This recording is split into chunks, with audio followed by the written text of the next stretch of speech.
nós deveríamos nos casar sem estarmos apaixonados? É graças ao fato de idealizar o outro que você pode se apaixonar.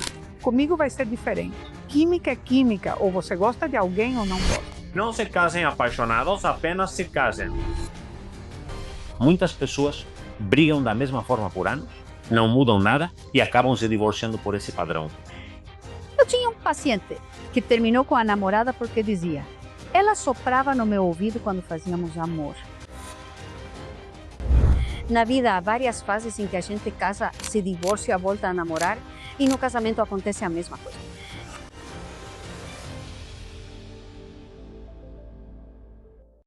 Hoje, em pleno 2026, as pessoas se sentem cada vez mais sozinhas, confiam cada vez menos no casamento e buscam cada vez mais fórmulas e opções diferentes.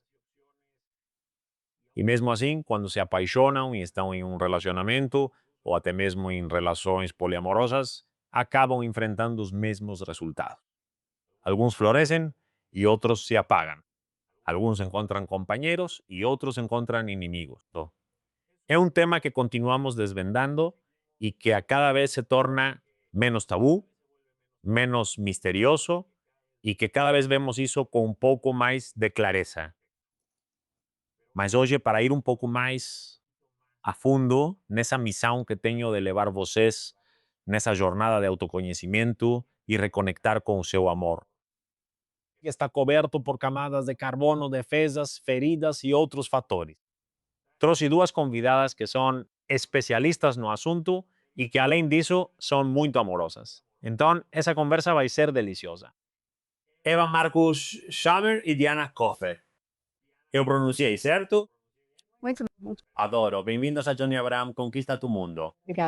Obrigada pelo convite. É uma honra, um privilégio estar com vocês. Igualmente, obrigado por viajar de Houston só por mim. Graças, olha, não é para menos. Obrigada. E obrigado, Diana. Sei que você mora aqui, mas agradeço terem separado um tempo e trazerem todo o valor de vocês. Para mim é um elogio e uma honra. Então, sem querer apresentá-las muito, gostaria que vocês mesmas falassem um pouco sobre suas credenciais, para que as pessoas saibam que não estão falando só com duas mulheres incríveis, mas que vocês realmente estudam o assunto. Se quiser, Eva, começamos com você. Eu sou doutora em psicanálise clínica, sou autora. Tenho 6 livros publicados, o 7º já vai sair muito em breve, vamos lançar em setembro, que fala sobre fraturas das relações, como se diz, acontece o tempo todo. Não, sou mãe, sou avó e temos um podcast que se chama Calladitas Não. Duas mulheres velhas. Não parece tanto assim. De idade. De idade, queremos transmitir para essas novas gerações o que é passar por esta vida com as dores, com os lutos, com as alegrias, com as bênçãos. Eu adoro. E você, Diana? Eu também sou psicóloga clínica, psicanalista, doutora em psicanálise clínica, terapia de casal e holandesa. Sou de Amsterdã. Já faz muitos anos que moro aqui, também sou casada há muitos anos. 43, para ser exato. E sim, eu acredito no casamento. Então, que bom que vamos falar justamente sobre como manter um relacionamento a longo prazo. Então, e realmente acabamos de escrever um livro, como disse Eva, que é um tema que sempre nos interessou muito porque fala sobre fraturas. Este livro vai tratar de fraturas entre pais e filhos adultos, que é um tema atual, é um tema cada vez mais. Mas, apesar do que pensamos, no México as famílias são muito unidas. Em geral. Não. A questão emocional ainda está muito no começo no México e no mundo em geral. Ok, algo que quero que saibam, aqueles que estão nos ouvindo, é que, além de todas as credenciais de história de vida, também temos as perspectivas de uma mulher que continua casada e de uma mulher que está solteira por conta do divórcio, certo? Certo? Ok, certíssimo. Então vai ter de tudo hoje nessa conversa, vai ser... A experiência. E aqui vai ter de tudo, pois também sou recém-casado, então teremos muito assunto por aqui. Meu próximo livro, já que mencionaram que estavam escrevendo e estamos aguardando, se chama Não se case. Em junho, E se chama assim porque percebo que entramos nessa viagem chamada casamento sem saber com o que vamos nos deparar, sem ter as habilidades, Sim, é isso mesmo. sem saber como construir tudo o que não construímos. E, bom, o estresse depois do apaixonamento é grande e geralmente é aí que muitos relacionamentos se rompem. Então, sabendo disso, para que as pessoas não se casem ou não tenham um parceiro, ou se já estão casadas ou em um relacionamento, possam fazer melhor. Então, quero começar a me aprofundar e em por quê, hoje em dia. Vamos continuar vendo e depois destrinchar. Tantos casais que parecem mais inimigos do que companheiros. O que está faltando na equação como primeiro ingrediente? O que vocês diriam? Olha, para mim parece que quando você fala de ingredientes que faltam, porque como você mesma disse, a gente entra com desconhecimento, mas não entra sem informação prévia, ou seja, ninguém chega como se não soubesse de nada, né? Você não chega como uma página em branco no casamento. Você chega com uma série de crenças limitantes, de aspectos familiares que foram, né? Foram sendo herdados e transmitidos para você. Genéticas, vamos lá, transmissão geracional do trauma. Sim. Nós, legas, não? Quando falamos, por exemplo, você chega coberto de. Você chega com suas feridas. Você chega Com suas feridas que pouco ou nada tem a ver com a pessoa que você escolheu. E digo nada ou pouco, porque também a escolha do parceiro geralmente é feita a partir da ferida, a partir do que é familiar, ou que nos parece familiar. Porque se eu venho de uma casa muito complicada, onde há muita briga, onde há muita fricção, então ter muita fricção com meu parceiro é o que é familiar para mim. Aham. Isso é o que eu conheço como bem. É assim que os casais são. Aham. E aqui quero enfatizar e retomar essa parte.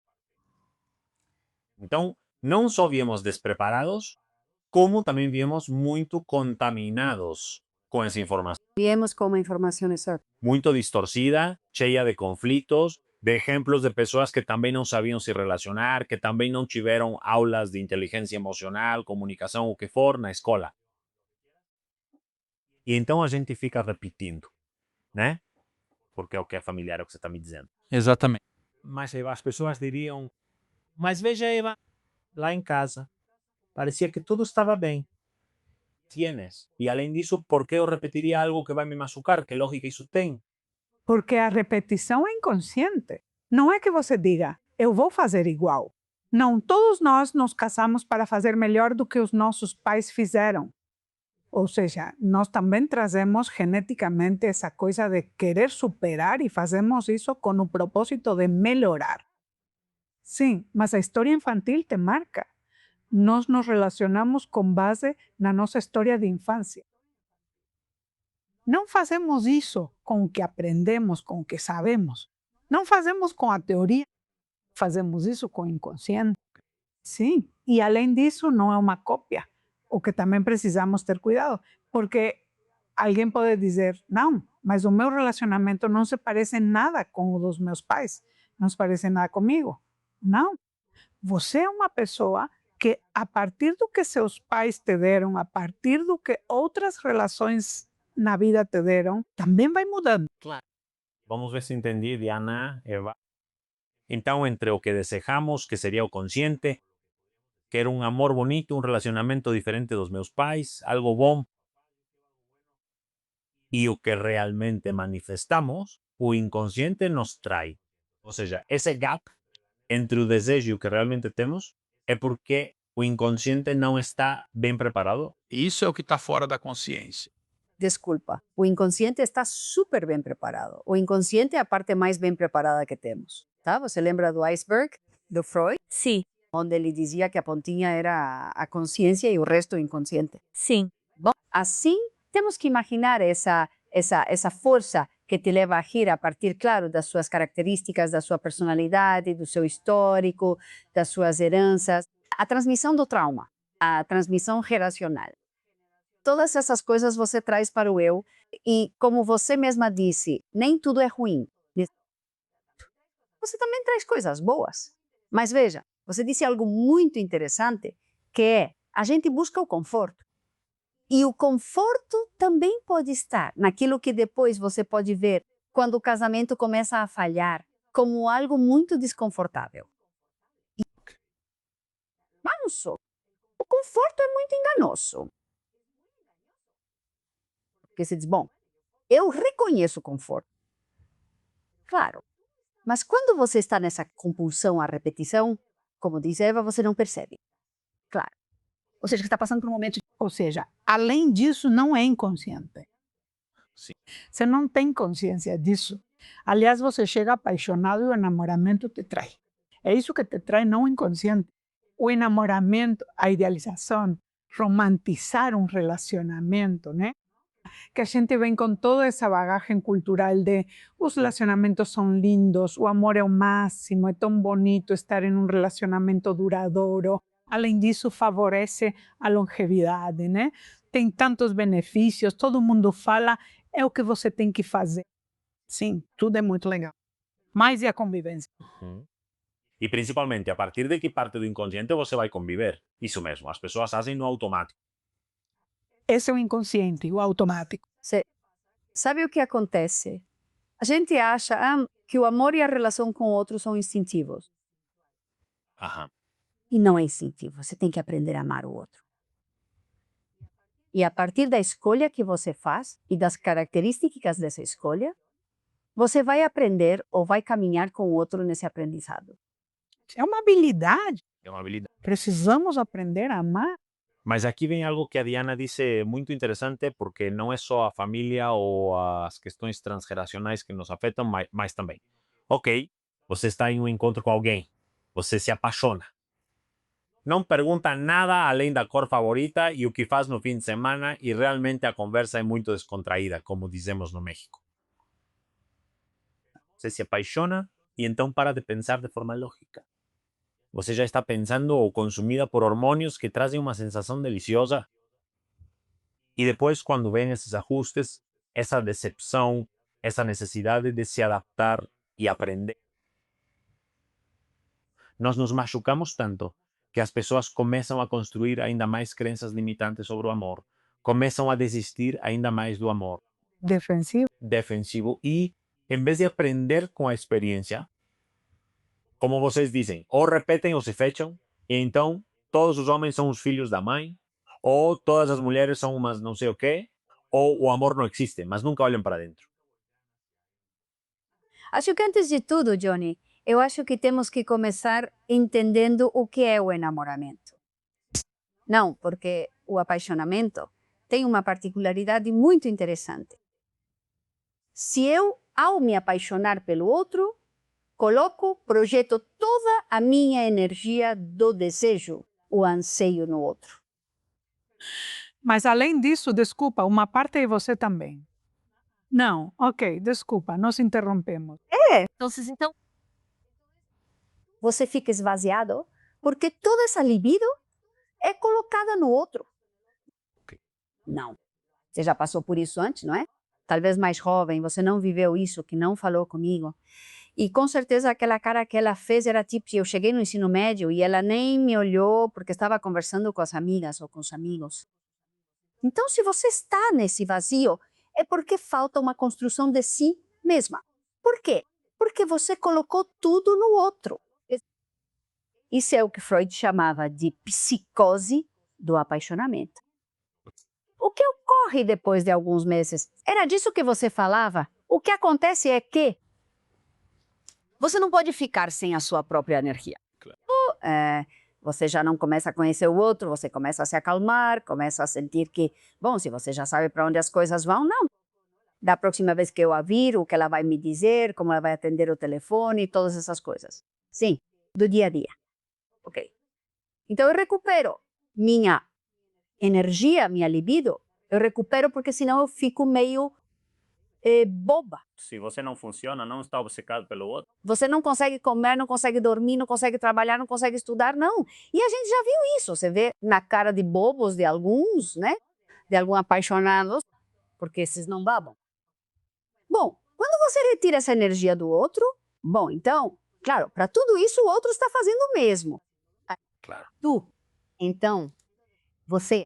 Graças a isso existe o apaixonamento.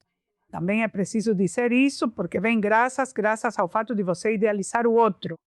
É que você pode se apaixonar, porque se não idealizasse, então. O que entendo de Diana é um jogo de projeções. Ou é um jogo de projeções. Ele projeta em você e você nele. Exato.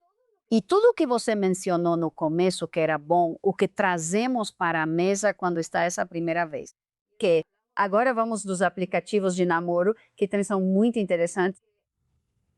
Aí tem que ser em um... Bom, depois falamos sobre isso. Mas o interessante é que, então, essa energia volta para a gente e aí a gente tem que se recompor de novo. E então, ao se recompor, ao voltar a entender, a estar em contato com seu próprio eu, você começa a ver a outra pessoa um pouco mais como ela é, Claro. né? Começa a se abrir um pouco um espectro em que, né? Em que é um novo caminhar. Antes você estava no escuro, agora entra num quarto já sabendo onde estão a câmera e Johnny, né? Então, o que acontece? Você começa a enxergar um pouco mais.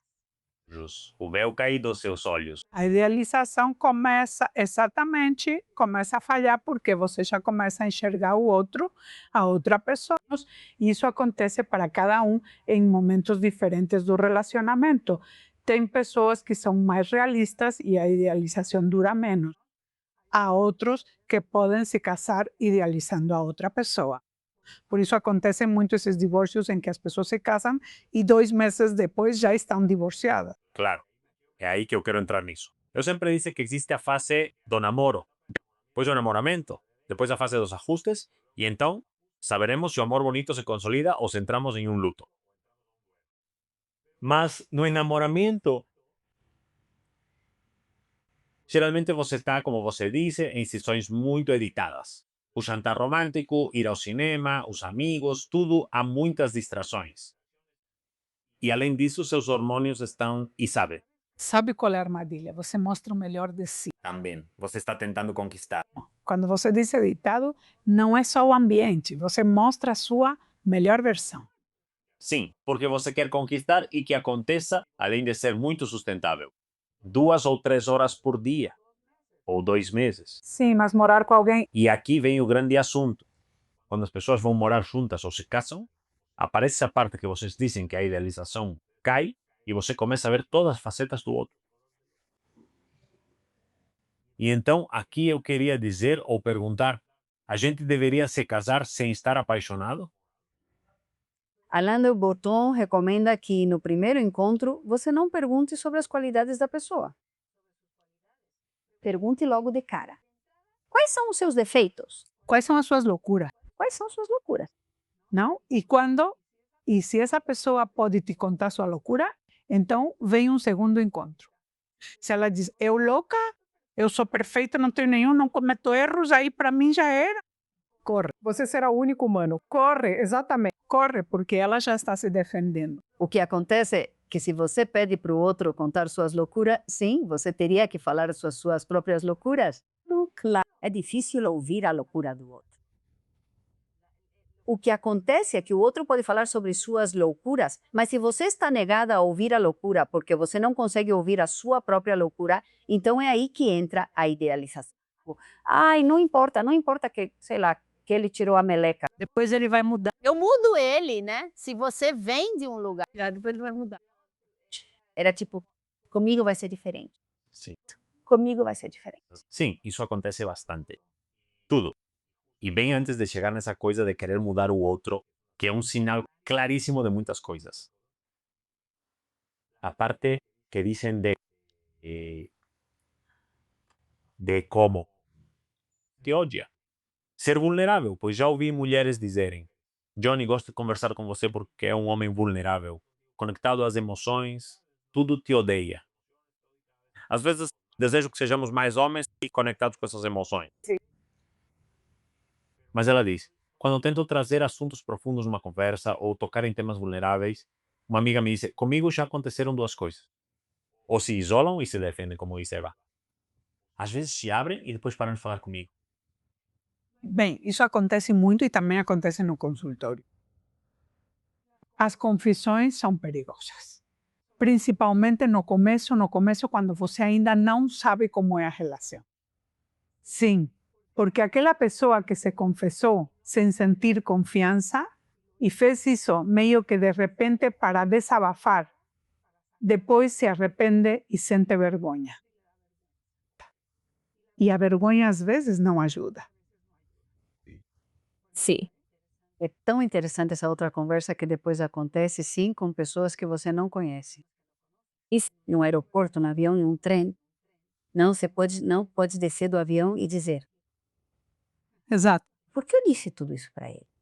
Sim, por quê? Porque eu? Sim, porque eu me estendi. Porque você não vai vê-lo de novo.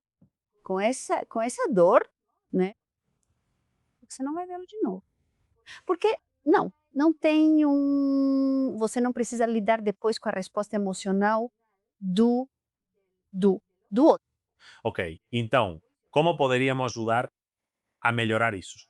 Tipo, você em um encontro, como isso ficaria bom? Vamos voltar. Seu amor, como estamos dizendo, é algo que se aprende e se ensina ao outro. É preciso entender que isso se conquista com o tempo. Ok, você não vai conhecer alguém. Por isso, esses relacionamentos em que as pessoas se apaixonam tão rápido ou se comprometem tão rápido, sabe? Que têm pressa, que correm, não se conhecem. Não. Isso é devagarzinho. Uma questão interessante é por que eles correm? Sim, claro, sim, sim, sim. Não correm porque não querem ver, porque não querem aprofundar, porque não querem tocar, porque você fica vulnerável. Você fica preso no imaginário. Nós somos amigas há 35 anos. Eu não conhecia a Diana quando a conheci pela primeira vez como conheço agora, E isso vai mudando a gente. né? Vai mudando, mas além disso, fui testemunha da mudança. Sim, e é isso que acontece em relacionamentos longos. Você testemunha a mudança do outro. E se houver respeito e vontade de aprender sobre como é o outro, e não de dizer como o outro é. E não interpretar como o outro é, porque isso acontece muito com a gente. Sim. Partimos logo para as interpretações. Corremos. Não é? Porque também é um lugar mais seguro. Porque enquanto eu fico me explicando que a outra é assim ou o outro é assim, bom, eu estou em um terreno seguro. Não é? Eu tenho controle. Sim, eu estou bem. Todos estão errados. Exato. Isso também seria uma defesa muito egoísta, não é? Mas como? Por exemplo, aqui me apresentam dois cenários que também já vi em amigas ou alunas que tenho. Me dizem, Johnny, alguns ou não se abrem, ou quando se abrem, eu não os vejo mais. Essa é a parte que estamos dizendo como se tivessem sentido vergonha, talvez, ou não querem se conectar, ou já perceberam que esse relacionamento vai ser profundo e não querem se envolver. Tudo bem, mas é válido. Ok, sejam honestos. Claro, é a escolha deles. Assim. Por outro lado, há quem diga não querer sentir nada, mas em 2 dias já jura amor eterno. Fala em casamento e diz, quero tudo com você, nunca me senti assim. O que acontece é que essa é a sequência lógica. Você acabou de fazer isso. Sim, é uma sequência lógica para a superficialidade do relacionamento e aí que estranho que dê errado, né? Cuidado. Aham. E eu quero enfatizar, ou nunca tinha me sentido assim. Volto para essa familiaridade com a qual precisamos ter cuidado. Alain de Botton também diz que quando nos sentimos muito confortáveis com alguém, quando é muito familiar, é porque essa pessoa nos lembra uma relação do nosso passado. Não necessariamente uma boa relação do nosso passado, mas algo que sabemos lidar. Que entendemos, que sabemos o que vai acontecer, que temos uma sequência, temos certo controle. E por isso, né? O exemplo seria o alcoólatra que procura uma pessoa codependente. Uma pessoa codependente. Então, quando você se sentir muito confortável, espere um pouquinho, entenda melhor o que está acontecendo com você, tá? Que bom que você sentiu isso, mas eu realmente acredito quando você disse: bom, então e aí? A gente casa apaixonado ou não? Eu acho que a gente precisa colocar um freio no apaixonamento, De que maneira?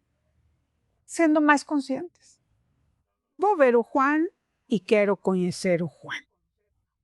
Sim. Quero conhecer o Juan, quero conhecê-lo com curiosidade. Quero conhecê-lo com interesse. Eu gosto do Juan. Gosto porque isso é importante, eu sempre disse isso. Isso você não pode mudar. A química. Obrigada. Química é química, você gosta ou não de alguém. Claro, mas além da química, é preciso ver como é essa pessoa e como você é quando está estressado, como você resolve as coisas, né? Com sua família, com os amigos, porque senão depois você acaba querendo mudá-lo. E aqui entramos nessa parte da Diana, por quê? Porque as pessoas dizem amar alguém. No entanto, ela quer mudar todo o assunto. Porque o que você quer é voltar para aquele lugar onde você ama, se sente no controle. Eu acho que o controle é um dos grandes elementos que podem destruir um relacionamento. E para começar, não existe controle. Não? Nós não temos controle sobre nada. Não, alguém que não... É uma ilusão. É uma ilusão. Agora está muito na moda entre os estoicos, né? E aí está muito bem colocado, não é? Quem melhor renuncia a isso. Então, me parece algo muito, muito profundo quando você pode... Olha, eu queria justamente te dar um exemplo em relação a isso. É muito mais provável que depois de um casamento, do primeiro casamento, e isso é uma pena porque isso não acontece nos namoros, mas depois do primeiro casamento, se você fracassou ou se não deu certo, né? Porque nem todo divórcio é um fracasso. Não. Aí existe uma consciência maior para pensar sobre o que aconteceu. Sim. O que houve? Você estava contando sua história pra gente, né? O que aconteceu naquela primeira vez? Sim. Infelizmente, nos namoros não existe esse nível de conscientização. Vamos ver o que aconteceu aí. O que aconteceu comigo? O que levei para esse relacionamento que ele não estava pronto para receber? Ele não me entendeu. Eu não consegui me expressar. Sim, se fizéssemos. E justamente agora estávamos com uma garota lindíssima que eu sei que foram 3 meses ou 3 anos de terapia antes de se casar. 3 anos. Eles ainda estão em terapia de casal. Então, isso se ouve muito pouco. Por que não faz terapia durante o namoro? Claro. Porque somos reativos, não preventivos, né? Exatamente. Além disso, eu realmente acredito que isso que você disse sobre por que queremos mudar o outro tem a ver com algo que acontece nos relacionamentos, que é a luta pelo poder. Sempre afirmei que nas lutas de poder todos perdem. Sim. Mas aí está, eu vou mudar ele. E então começa uma luta. Você não pode fazer isso, você começa a criticar, começa a apontar, certo? Porque há uma necessidade sua de como se fosse um projeto. Quando não é um projeto, vou esclarecer e recapitular um pouco. Você se apaixonou por alguém que não viu. E aí estamos claros. Com certeza já dissemos, você não viu. Você viu suas projeções e sua idealização sobre ele. Sim. Você leu nas entrelinhas. Sim, mesmo assim se interessou. Que seja. Porque todos nós entendemos, talvez você goste fisicamente do status da vida. Exatamente, exato. Seja o que for. Mas também porque é familiar para você. Sim. Porque você pode prever, porque você pode lidar com isso. Porque é confortável, é o que eu conheço. Confortável, mesmo não parecendo tanto, né? Sim, mas lembra que depois não existe uma definição da sua própria comodidade ou incômodo. Porque o que você acabou de dizer é, quais são os elementos que unem nessa primeira rodada, digamos, nessa primeira fase? Sim. Também muito é de onde somos, que idioma falamos, se somos da mesma religião, a parte cultural, a parte, né? Tipo, olha, eu sou do Regina ou do Oxford e você é do Cumbres. Então aí já existe todo um conhecimento. Sim. Que a gente acredita, não, existe um conhecimento que temos, mas além disso, esse conhecimento é o que traz conforto. Só que esse conhecimento não é o que define a relação de amor. É a parte cívica, a parte psíquica, a parte emocional, a estabilidade emocional que eu trago para a relação.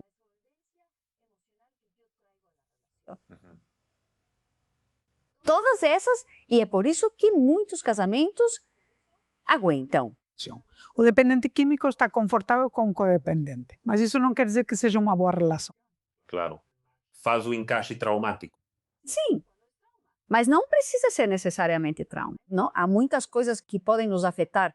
Olha, sem falar de comunidades específicas, mas há certas comunidades no México onde isso é muito claro, né? Onde as pessoas se casam, mas há uma. Olha, se você conversa com... E quando pensamos em como eram os relacionamentos antigamente, antes do século XVIII, os relacionamentos eram dinâmicas, eram dinásticas. Dinásticas. Eram dinásticas. Então, o que acontecia ali era o encontro, sabe? O arranjo matrimonial, o encontro desses dois personagens tinha a ver com certos elementos que não tinham nada a ver com o amor. Correto. O que acontece no século XVIII? É quando começamos a dizer, ok, agora é minha vez de escolher. Casamento não parece tão ruim. Vi que meus pais fazem bem isso. Sou daqui, mas eu escolho. E nessa escolha, sabe, é aí que a coisa fica complicada.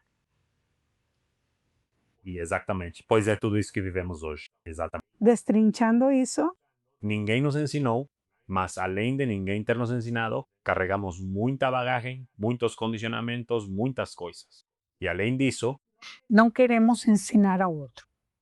ensinar o quê? Ensiná-los a nos amar, como eu gosto que você me ame. Sim? Achamos que ela precisa saber. Sim? Tem que saber como. Tem que saber o que eu gosto. E não, no amor é preciso ensinar ao outro o que queremos, o que buscamos, o que esperamos. Tem que conversar sobre isso. Olha, eu posso, eu não posso, eu quero sim. Eu gostaria, mas tenho essas limitações. E isso você não fala no apaixonamento, porque claramente parece formal demais e acaba com a fantasia. Então, poderíamos dizer que o apaixonamento vivam ele, mas tentem viver de forma consciente, fazendo perguntas, sendo curiosos, sendo mais observadores. Obviamente, também se observando e vendo essa pessoa em vários cenários. E vocês também. Até aqui podemos deixar isso consolidado para que vocês possam ir e aplicar, né? Outro elemento aí que acho importante, que muitas vezes a gente não fala, é que você nem sempre está nesse período tentando validar o outro. Você está tentando se validar no outro. Mira, isso é interessante. Como se manifesta?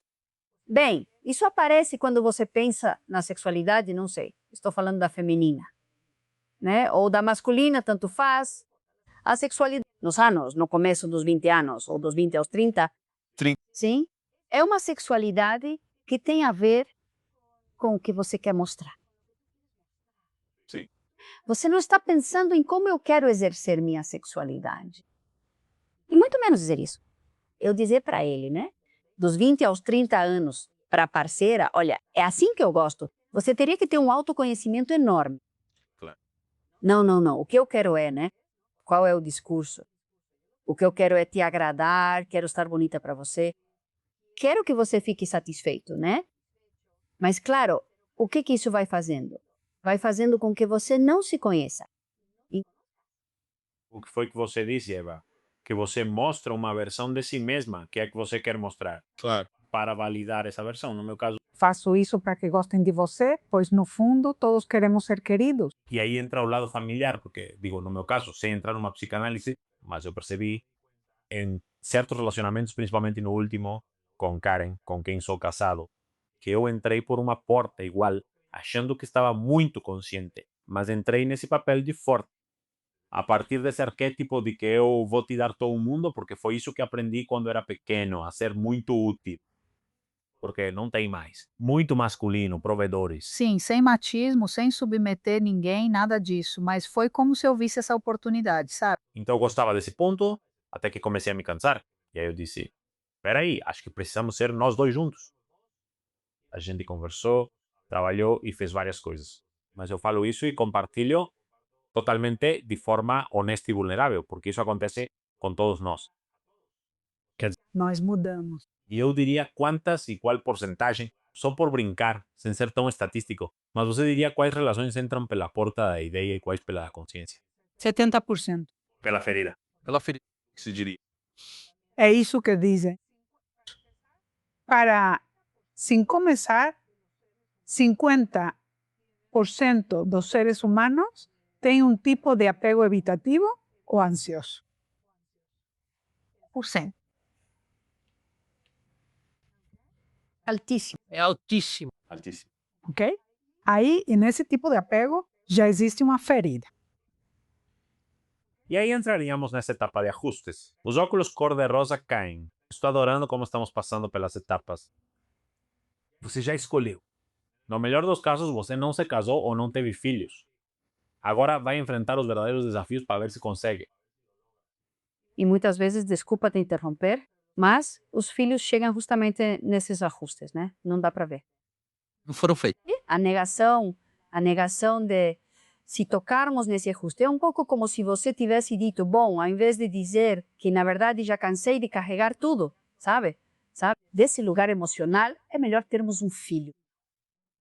É melhor termos um filho. Porque isso é o que vem assim. Então, com que eu entro em conflito? Ou eu abro um novo negócio, ou tenho um filho. Como evitar isso? Como desviar a atenção? Mas isso é exponencial, a complexidade. Mas por que você acha que isso não vai se tornando uma complicação brutal? Ok, então até agora poderíamos resumir em não se casem apaixonados, se casem conscientes, Sim, é possível se casar apaixonado. mas conscientes. A consciência da apaixonada. Exato. Apaixonados adormecidos, não. Não. Adormecidos. Psicótico. Exato. Como diria Freud, você disse, certo? E não tenham filhos se ainda não consolidaram certos ajustes, que são os que vamos falar agora. Como o apego ansioso e evitativo, que, ironicamente, eu. Em toda pergunta a casais, sempre há que é claro. Sim, claro, são a maioria dos casais que são assim. Porque se encaixam desse jeito, olha, o evitativo não quer intensidade. Sim, mas a intensidade chama muito a atenção dele porque é muito divertida. É divertida, sempre tem algo acontecendo. Você não foi, não falou comigo, não aconteceu, por que você não fala comigo? E o ansioso é, você tem que me dizer o que está acontecendo. Por que você não me diz? Fala. E assim a loucura acontece entre dois. Há uma finalidade nesse contexto. A repetição desse tipo de vínculo infantil que temos a esperança inconsciente, é claro, de sermos melhores. Ou seja, o ansioso se tornar um pouco menos ansioso, dar espaço para o evitativo e o evitativo ser menos fugitivo. E ser mais maduro. Participar mais da discussão. Agora, não precisa ter medo dos tipos de apego, porque eles não são para sempre. Sim, existe essa crença de, não, eu já tenho esse tipo de apego e vai ser assim para sempre. Não, podemos amadurecer, podemos crescer junto com nosso parceiro, justamente quando há comunicação, quando há diálogo e abertura para dizer, olha, isso aconteceu comigo. Eu sou evitativa porque minha mãe era muito grudenta e cheia de beijos. E isso me deixava cansada. Ou, na verdade, porque quando precisei dela, havia super sexualização. Mesmo, ou quando eu realmente precisava dela, ela nunca estava presente. Então, aprendi a me fechar em mim mesma, a estar comigo mesma. E eu gostei muito do que você disse, Eva, sobre aprender como o outro se sente amado. O outro também vai aprender. É o que dói no outro. Porque se alguém não tira um tempo para entender como o outro se sente amado, como o outro se desestabiliza e o que dói nele, então não está fazendo trabalho em equipe, né? Está indo no automático, que é o que a gente dizia. Não há uma consciência de ver como cuido do meu parceiro. Dos meus próprios mecanismos de defesa, muitas vezes. Da minha capacidade de machucar, mas também de como ajudo ele a se sentir melhor. Exato, melhor. E acompanhado por mim. Porque você vai me dizer, Diana, mas na verdade eu acho que as pessoas se casam com essa ideia de ser companheiros. Mas nos ajustes, o estresse toma conta da situação e há um campo de guerra.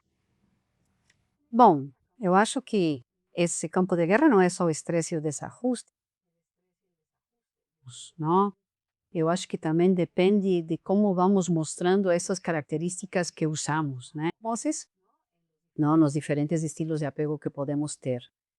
E com certeza você conhece, né? Justo de, não? Aquele Gottman fala sobre eles, os 4 cavaleiros do Apocalipse, e fala justamente sobre isso. É da crítica extrema, do desprezo, do bloqueio emocional. E qual é o quarto? Acho que já falei todo. desprezo, crítica, não? Defensivo. Então, o que acontece aí? Essas são características que se dizem muito facilmente, mas vamos ver, veja isso em você. Procure por ele. Mas é verdade que, quando você se defende, não escuta. Sim, quando você diz, e começa a guerra, eu volto ao poder. Por que temos que estar certas quando, na verdade, ninguém está certa? Claro, são duas verdades alternativas. São experiências. É como eu vivo a experiência do amor. Não, não é nem a sua verdade e a minha verdade. São experiências. É o que a vida me ensinou. Sim, não é que eu esteja certa. Eu posso falar que tenho razão sobre o que eu sinto. Claro. Não pense que chegar a esse ponto é fácil. Não, ninguém disse que é fácil, é um trabalho pessoal. Ah, você sabe que você vai me dizer, Diana. Ou você, Eva. Mas de fato eu aprendi cada vez mais que você vive a sua própria realidade nessa situação. Outro vive outra e a outra. O desafio é criar uma realidade conjunta e validar a realidade do outro e reparar, e vice-versa. Então, os dois se ajudaram. Validar. Aí está.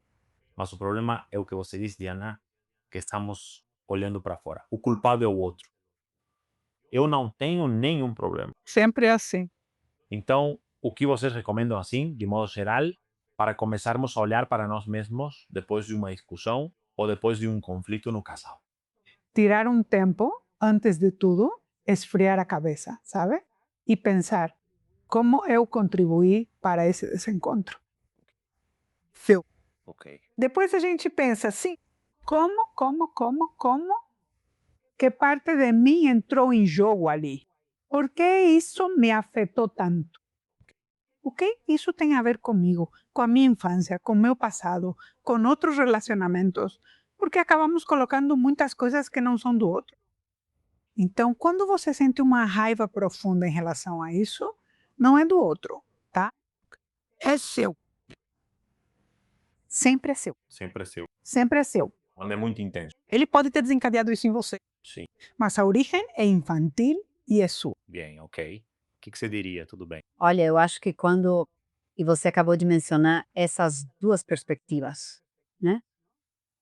E essas duas perspectivas, o que elas têm de curioso ou não, né? O que elas têm de real é que são subjetivas. Então, na psicanálise existe uma corrente que se chama, né? O intersubjetivo.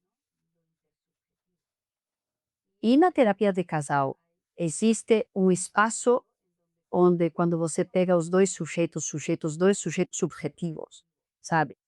E você vai acompanhando eles até um lugar, né? Que podemos chamar de espaço intersubjetivo. Onde esses dois personagens precisam se encontrar. Você pergunta, como fazer isso? Bom, eu te diria, né? E existem muitas maneiras, já existem muitas formas, e durante a terapia você tem que, né?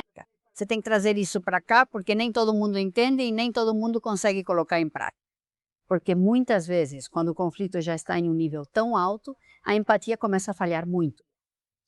Então, uma das coisas com que eu começo uma terapia de casal, quando já vejo que é a Suzy contra mim, não, mas eu quero, sabe? Essa situação de ganhar-ganhar.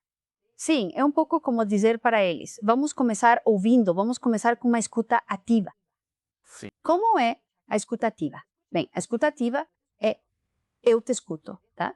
Eu deixo você falar e tento, né? E isso é um aprendizado. Eu tenho que começar a te ouvir sem me defender. Porque eu vou te ouvindo e já vou pensando, ela já me disse isso. O que eu tenho que responder é isso porque eu quero ganhar o argumento. Não, você é o culpado e não escuta. Aí você faz cada um ouvir o outro. Então, o que fazer?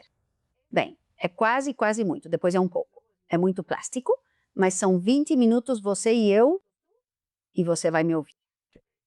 E o que vai acontecer de diferente? Eu vou te fazer perguntas sobre o que você acabou de fazer. Então, deixa eu ver se entendi. Primeiro, presença total para ouvir o outro.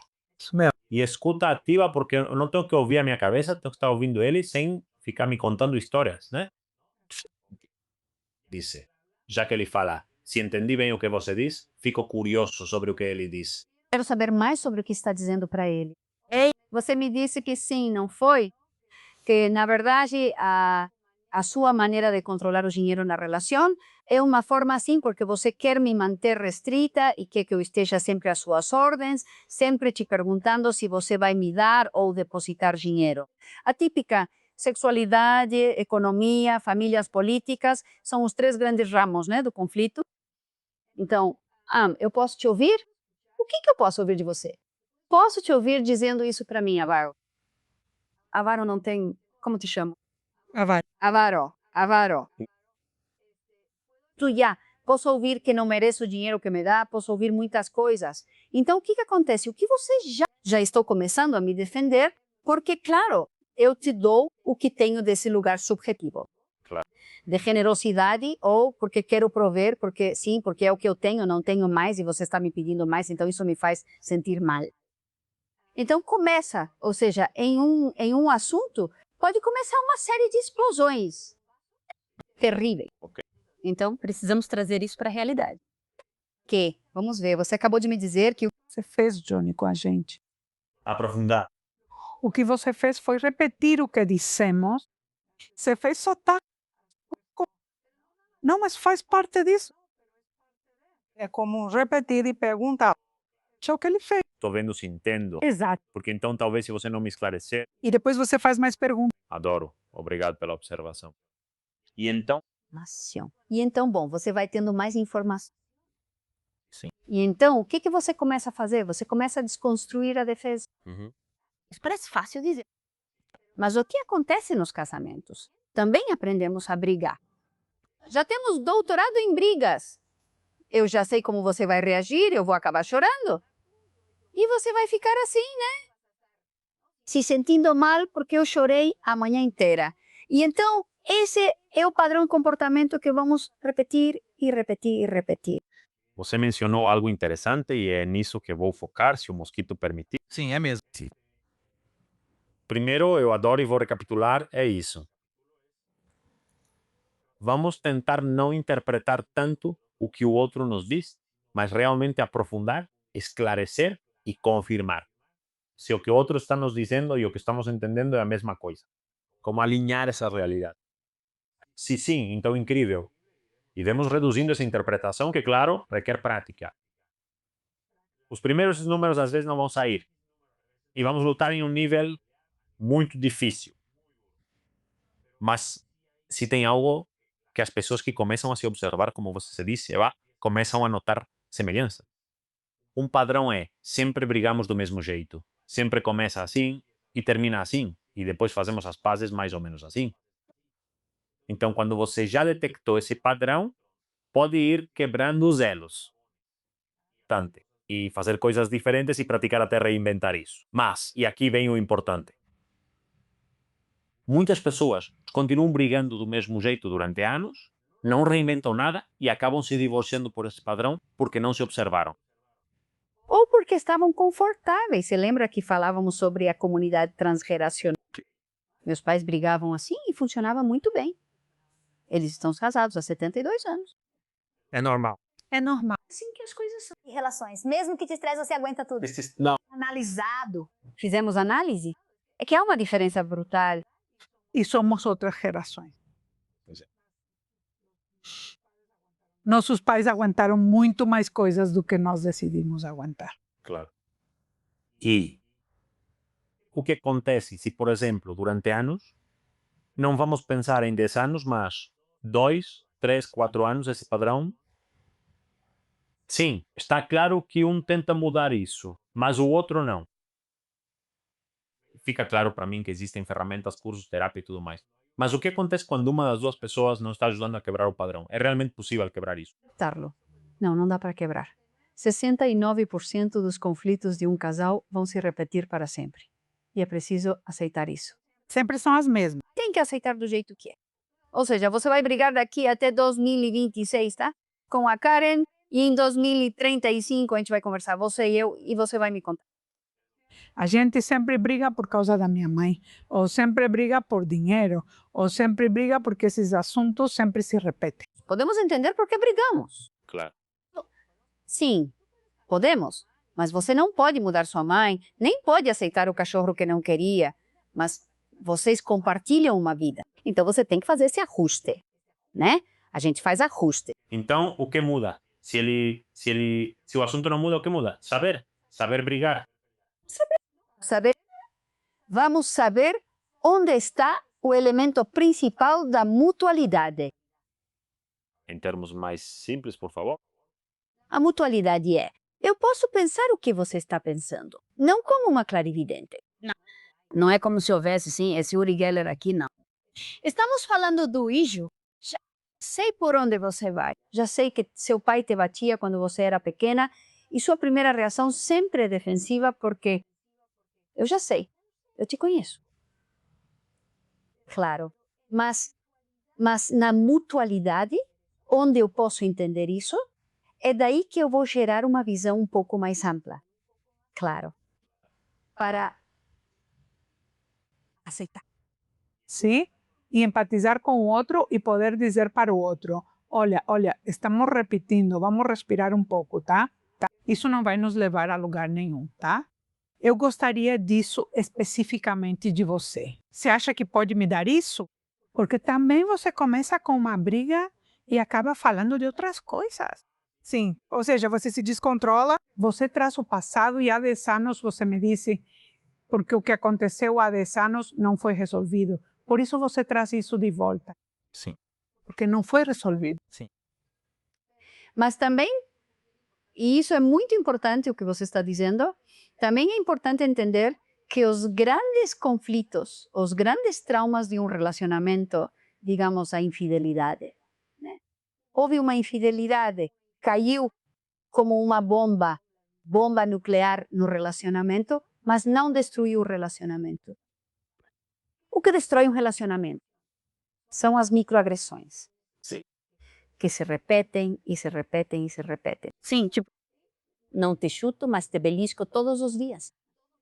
Eu tinha um paciente, na verdade, esse cara era muito engraçado, porque ele terminou com a namorada porque dizia, ela soprava no meu ouvido quando fazíamos amor. e eu fiquei surda por causa dela. Sério? Aqui, você já sabe, ela me deixou surda. É? E isso para mim foi o fim. Claro que não. Mas se eu Eu tenho um amigo para quem mando um beijo e um abraço porque ele sabe quem é, que diz que terminou o relacionamento de 4 anos porque brigou com a namorada por causa da polêmica do Julio Iglesias como abusador sexual. Ele defendendo e ele... Desculpa, não era nada, me diga. Eu disse, claro que você não terminou por isso, Miguel, querido, te mando um abraço. Você não terminou por isso. Isso foi só a desculpa que você usou para terminar. Não foi a gota d'água, só uma gota. Foi a gota d'água. O que é interessante aí é o que está por trás da história de Julio Iglesias e os valores. Claro. Os valores, mas também, né, com o que você se identificou, com o que você se feriu por você dizer, né? Claro. E aí vai, você dizia. Você falava, interessante, você falava sobre esses elos. Sim. Sim, o pensamento é uma série de elos em uma corrente contínua. Linear. Se fosse linear, já teríamos passado. Eu já sei que quando você diz, não, eu vou cuidar da JJ e pronto. Já está tudo certo. E também, para resolver problemas, é preciso tirar um elo dessa corrente. Analisá-la, pelo menos, sim. Virar isso, como fica? Como a roda. A roda, você já sabe que tem elos. Se você tirar um, a roda já não gira mais. Então, quando você já está presa e está em modo circular, falando e repetindo a mesma coisa. Tira uma peça. Nos trabalhamos com uma pergunta, com um vamos parar, com um vamos dar uma volta, vamos embora, vamos. Eu vivi isso em relacionamentos, vejo também em alunas e outras pessoas, em gente que acompanho. Tem pessoas conscientes que já perceberam e dizem isso. E então os dois dizem sim, já nos protegemos. Mas pelo menos um ou os dois genuinamente estão no automático. Sim, nem escutam. São como dois cães conversando. Saia da sua casa. Se alguém conseguir manter a sanidade nesse momento, saia. Saia é o que eu digo para eles. Saia e pare. Mesmo com apego ansioso, se quiser, me perdoe, mas não vamos chegar a lugar nenhum. Exato. Então, mesmo que você tenha apego ansioso, faça tudo o que puder. Obviamente com responsabilidade afetiva e saia. E com amor, dizendo eu te amo, mas isso é intolerável. Mas antes disso, Preciso dar uma volta. antes disso, a pessoa para quem você diz isso precisa entender que é a ansiedade dela que está lutando e gerando, tá? A proximidade. Porque a sensação de abandono, a sensação de que hoje não vamos conversar, só amanhã de manhã, porque já estamos muito desgastados, né? O típico homem que diz isso, porque geralmente os homens não conseguem lidar com essa carga emocional tão intensa que nós mulheres às vezes depositamos neles porque realmente falamos mais e expressamos mais. E bom, é isso que somos, né? Tu estás?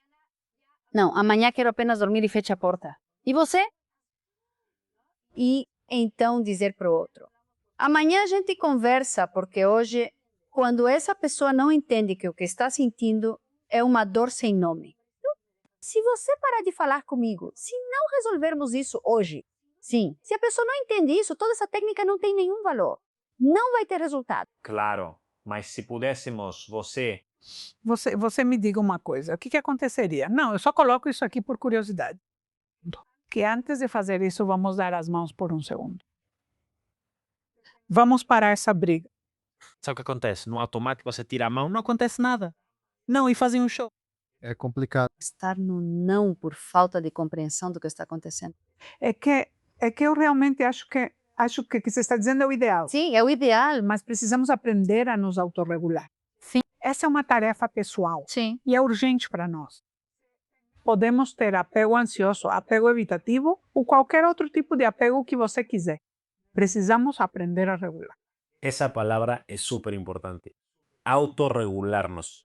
Isso me ajudou muito. Veja, observar a mim mesmo ajudou muito na minha autorregulação. Quando você está brigando, está brigando. E depois você se observa e diz, que vergonha. Sim. Que vergonha, que culpa, que coisas horríveis eu disse, falei tudo sem emoção.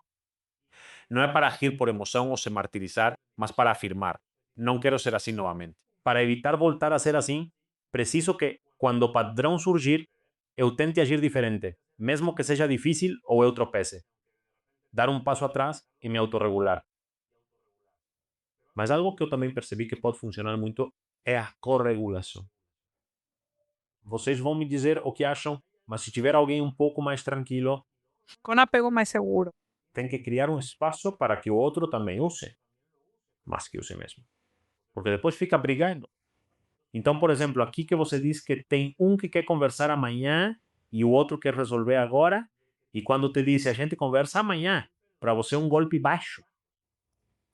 Como seria uma cena, sem precisar de roteiro, onde tem essa parte de eu te ajudo a se acalmar, mas vamos nos acalmar e conversar sobre isso amanhã. Vou te dar outro exemplo.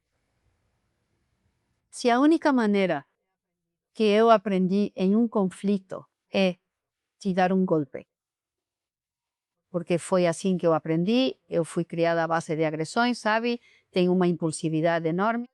E então, sim, quando você me diz, desculpa a expressão, que eu sou um pão duro, sabe? Ai! Vem o tapa. Por quê? Porque eu não consegui controlar nada. Diante disso, o que você faz? É que chega um momento em que não há nada a fazer. Só resta ir embora. Só resta ir embora. Por isso eu digo sair de casa. Sair da situação. Se eu sou um homem ou uma mulher, porque justo na Holanda, né? A gente estava fazendo uma reportagem sobre essa casa. Na Holanda tem uma casa para homens que sofreram violência, sabe? Onde eles vão com seus filhos porque a mulher ficou louca e aí, né? Então, é dessas casas que a gente não sabe onde fica, mas que existem, assim como existem muitas para mulheres, mas pouquíssimas para homens. Então, você tem que ir embora, tem que proteger a sua integridade. Sim, você tem que se salvar fisicamente da agressão, da violência do outro. No caso de haver violência física. E também verbal. Verbal. Sim, você tem que... Sim, é o que eu digo. Quando você tem uma cena assim, assim. Quando eu te dizia, então, vai. Não. Acorda, acorda, porque quero conversar. Acorda. Você se levanta e vai embora. Já não há mais nada a fazer. E o que acontece do outro lado? Quer dizer, vamos pensar que só vou ficar falando? quer dizer, o evitativo diz, a gente conversa amanhã e o outro fica ainda mais ansioso. Como seria a versão amorosa disso?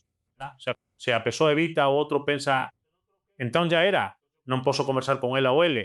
É que não estamos falando a primeira vez. Estamos falando quando é um padrão que se repete, se repete, se repete. Certo. Mas talvez, sim, mas talvez quando você não está nessa situação, você precisa conversar. E já reparou que isso sempre acontece quando a gente briga? No dia seguinte. Sim, é depois do sim. Sim, sim, sim, sim. No dia seguinte, em outro momento durante a nossa conversa, já percebeu?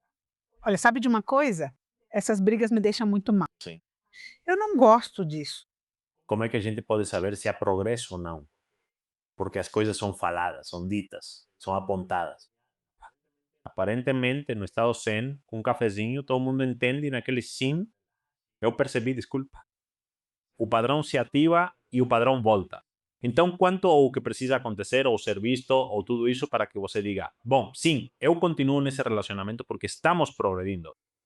Ou talvez eu esteja progredindo, mas ele ou ela não. Ou seja, como perceber até onde já é algo sem solução? Na capacidade de reparação do outro. Vamos ver, me conta. Dessa mutualidade. Sim. Na capacidade de reparar. Eu sei que vou cometer erros. Eu sei que vou ficar brava. Eu sei que há coisas que não vou tolerar. Eu sei disso. Mas também sei que não é culpa dele, e sim das minhas sensibilidades. São coisas que vêm à tona em mim. É o que acontece comigo quando ele diz: amanhã a gente conversa. Comigo acontece isso, sinto muita frustração, sinto muita dor, sinto muita raiva, é o que acontece comigo. Sim? Mas então o outro tenta reparar. Sim? Eu sei que não estive presente para você, eu sei que isso que eu fiz te deixou tão brava. Eu sei que quando eu te digo que vou embora, isso te deixa muito inquieta. Quero que saiba que sei disso. Porque o problema em muitas discussões é que o outro não valida as emoções do outro. Desde o início. Desde o início. Tudo bem. Você está agitado, está desregulado, está muito bravo. Você está louca? Você está, não está? Ok, mas o outro pode fazer muitas coisas. Primeiro, validá-lo. Entendo que você se sinta assim. O que eu fiz não está certo. Sim. Como posso ajudar você a se sentir melhor? Sim. O que posso fazer por você? Mesmo que você acredite. Mesmo que você não veja a realidade como ele. E você o ama. Eu sei que, porque já chegamos juntos à conclusão de que ele tem os gatilhos dele e eu tenho os meus. Claro. E porque ele não está tentando te submeter ou te machucar, mas sim alguma coisa do eu nele. Talvez seja o seu automático, talvez seja o seu jeito de falar ou qualquer coisa assim. Bom, valide isso em vez de escalar e se defender como estamos falando. Ouça, né? O que também ajuda muito é fazer tipo um. Vamos lá, meu marido e eu, que estamos casados há muitos anos. Não é todo ano, mas a cada 2, 3, 4 anos, o que fazemos é usar nosso aniversário para fazer uma revisão de contrato. Contrato emocional. Sim, o que aconteceu, né? História. É um pouco como dizer, precisamos ter consciência de que fazemos parte de uma entidade que tem uma história. E Esther Perel diz isso. Esther Perel diz que muitas vezes é preciso perceber também o que a gente exige do outro. Porque hoje em dia, certo? Muito do que esperamos do outro é que ele seja tudo. Você tem que ser meu confessor, tem que ser meu melhor amante, tem que ser meu confidente, meu amigo, meu provedor, o pai, melhor pai dos meus filhos. O padre que antes era padre, rabino e sei lá mais o quê. Sim, hoje não. Tudo isso você que tem que fazer. E faça direito. E do outro lado também. Sim? Por quê? Cozinha, passa roupa, lava para mim, faz amor comigo, cuida das crianças e eu sustento, sou bonito, te levo para passear, te divirto, te compro presentes. Temos uma amiga muito próxima a quem contamos tudo e além disso temos um parceiro e temos... Vamos fazer a terapia. Vamos para a terapia. Mas veja, qual é a diferença aí entre um casamento funcional, com quem você vive, com quem você convive, com quem você realmente tem? Vejo isso na realidade atual e vocês na terapia também devem perceber. Você disse 70 ou 90 ou não sei quantos por cento entram por essa porta da ferida, poucos são os que realmente trabalham em si mesmos e constroem, Ou terminam com amor, mas muitos ficam ali, flutuando. Funciona pessoalmente, mas não como casal. E pais, mas não realmente como casal. E não é à toa que existe tanta infidelidade, não se justifica. 50 divórcios. Não é à toa que há tantos divórcios. Não é à toa que as pessoas já não querem mais se casar. Então, até que ponto estamos pedindo demais? Mas até que ponto isso não é justamente o que queremos ao nos casarmos? É como, vamos construir um projeto juntos. Nós dois temos que ser o melhor que pudermos e ir crescendo. E não ficar só à deriva, passivo. Então, como você definiria um casamento pleno? Olha, para começar, você tem que ter muita consciência de que não pode desistir do seu parceiro. Você não desiste do seu parceiro quando ele está abrindo o próprio negócio ou quando você está abrindo o seu próprio negócio. Você não desiste do seu parceiro quando os filhos começam a chegar. Você não abandona seu parceiro quando sua mãe manda você vir comer aqui às sextas e aos sábados. Ou a sogra, seja lá quem for. Do meu ponto de vista, pelo que eu vi ao longo dos anos, é como se você estivesse em um negócio e parasse de investir nele. Você para de investir? Não. Vai acontecer sozinho porque eu amo muito essa pessoa. Aliás, amo demais, vai acontecer sozinho. E que os filhos durmam e eu vou amamentar durante 5 anos, né? E os filhos vão dormir na cama e a cama cheira a leite. Cheira a leite e a brinquedos e não cheira a sexo, nem a libido, nem a nada. Enfim, Há uma renúncia ao cuidado. Cuidado que muitas vezes existiu no namoro. Porque ali estávamos mais em sintonia. O cotidiano é horrível. Sim, depende. E por isso, Porque eu vou dizer uma coisa. o diabo não está nas grandes confusões, está nas pequenas coisas. Você quis dizer, Diana, que precisamos cultivar o amor próprio regando nossa essência como uma plantinha. A plantinha do casal, ou seja, continue seduzindo, continue conversando com quem você quiser, a admiração. E claro, seja mãe ou seja pai, mas não deixe de nutrir todas as suas plantinhas, porque alguma vai acabar murchando. É isso que é. Que estou dizendo. E além disso, só dentro desse não deixar murchar, não, olha, deixa o bebê, não amamento para estar aqui com você. não. É entender, sabe, que estou passando por um pós-parto. É entender que estou com problemas no trabalho e então não está indo muito bem para mim. Então te digo, mas estou passando pela menopausa, estou passando pelo ninho vazio, estou passando por muitas coisas. Sinto agora as mais comprovadas sobre os homens. Sim, isso também precisa ser conversado. E eu acho que para ter uma e não. Desculpa, Eva, e não ser por isso en el momento que tú sí dor de cabeza. Você pode estar passando por muita coisa, mas tente manter uma boa atitude e permita-se ser amado para que o outro também possa. Quando você sim, No momento em que você entender que estou passando por uma fase muito difícil, porque não estou dormindo, porque estou amamentando e porque, sabe, é um pouco assim, olha, agora a gente vê muito isso na terapia. Esses casais muito jovens que vêm, têm seu primeiro bebê, e então o que eu ouço é, não, bom, eu já falei para ele. Isso é coisa de dois. Isso é coisa de dois. Ei, mas, você está amamentando? Para que você quer que ele acorde? Isso é coisa de dois. Ei, mas amanhã ele vai trabalhar. Sim. E ele tem que ir, acordar às 7 e voltar às 7. Ele queria um filho, né? Isso é coisa de dois. ele não vê que o trabalho é parte dele nisso. Ei, Alimenta a criança, mas Que ele está fazendo coisas. É um ambiente ruim. Ele não está enxergando ela. eu gosto muito desse exemplo. Claro. E aí, só isso não. Eu vejo que muita gente, homens e mulheres, se vitimizam, usam esse ego intelectual de isso é dos dois, ou eu sou assim para se justificar, em vez de entender que talvez você esteja passando por algo difícil, que te estressa e não queria enfrentar sozinha, mas acabou entrando nisso. E você não está sozinho. O Senhor está trabalhando para que você possa estar aqui lamentando. Mas essas coisas precisam ser conversadas. De novo, claro, não podem, não aparecem. Mais uma vez, o amor não é instintivo. Sim. O entendimento do outro não é instintivo. Você vê duas crianças brincando sem bater o carrinho, pois as mães estão lá para impedir. Mas somos seres, sim, que vamos proteger o que é nosso. Eu cheguei a este mundo para te proteger. Mas vim a este mundo para me proteger. contra, sim. E você vê isso nos bebês. Depois vamos nos adaptando à sociedade e temos essa necessidade de ter um parceiro e tudo isso. Bom, então escolhemos tomar o outro como adversário. Consideração. Mas é uma teoria incrivelmente difícil. Sim. E além disso, acho que quando você chega a uma certa idade e os filhos já não estão mais, para manter um relacionamento você precisa ter um projeto. Cada um precisa ter seu próprio projeto de vida. Somos duas pessoas. Sim. Eu acho que um dos erros que não funcionam é acreditar que somos um só. Essa laranja, né? Sim, essa cara metade. Somos duas pessoas, temos duas vidas diferentes.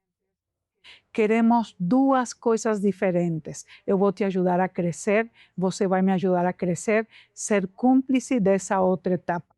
Porque sim, ter filhos é uma fase bem difícil e é onde a maioria dos divórcios acontece, porque é uma tarefa. E agora os divórcios grisalhos. E agora os divórcios grisalhos, justamente porque um deles não tem uma vida. Os divórcios cinzentos. Nós, da nossa idade. Não você, mesmo tendo cabelo, né? Estamos falando de pessoas que têm 30 anos de casamentos propósitos. Quando tem 30 anos de casamentos. Cada vez mais. Sim. Cada vez mais. Porque se casaram pelos motivos errados. Condicionamentos, a fantasia da família, a fantasia do... E porque agora a vida toda é muito tempo. Bueno, mas aqui eu venho, sim. E aqui eu queria perguntar para vocês. Bom, Desculpa, mas essa é a minha contribuição. Eu queria justamente essa perspectiva, porque vocês duas são terapeutas de casal. Especialistas, se não me engano, em temas de casamento, de casal e de relacionamentos. De três. E eu adoro, porque há duas perspectivas. Você está casada há 42, 43. E você teve quantos casamentos? 2 casamentos, um durou 14, 17 até que consegui me divorciar, porque foi muito complicado. E o outro durou 10 anos. Ok. E ainda assim, eu, por exemplo, em você veria como se estivesse atendendo casais. Mas você continua acreditando no relacionamento. Claro. De que maneira? Eu acho que é a forma mais linda de viver. É delicioso viver em casal. Não precisa ser só uma vida toda. É isso mesmo. Exatamente. Ok. Acho que a vida toda é muito tempo. Quando as coisas não vão bem, quando não vão bem. Meus divórcios foram muito particulares. E eu me casei para sempre. O primeiro, principalmente. O segundo, eu sabia que era circunstancial. Pelas circunstâncias em que me envolvi, o luto que eu estava vivendo, o meu jeito de viver. E eu tive um divórcio tão traumático, primeiro, que eu fiquei 30 anos sozinha. Em relacionamentos longos, mas sem querer compromisso sozinha. E eu me comprometi porque estava vivendo a doença do meu filho e precisava desse apoio. E hoje você está solteiro em um relacionamento.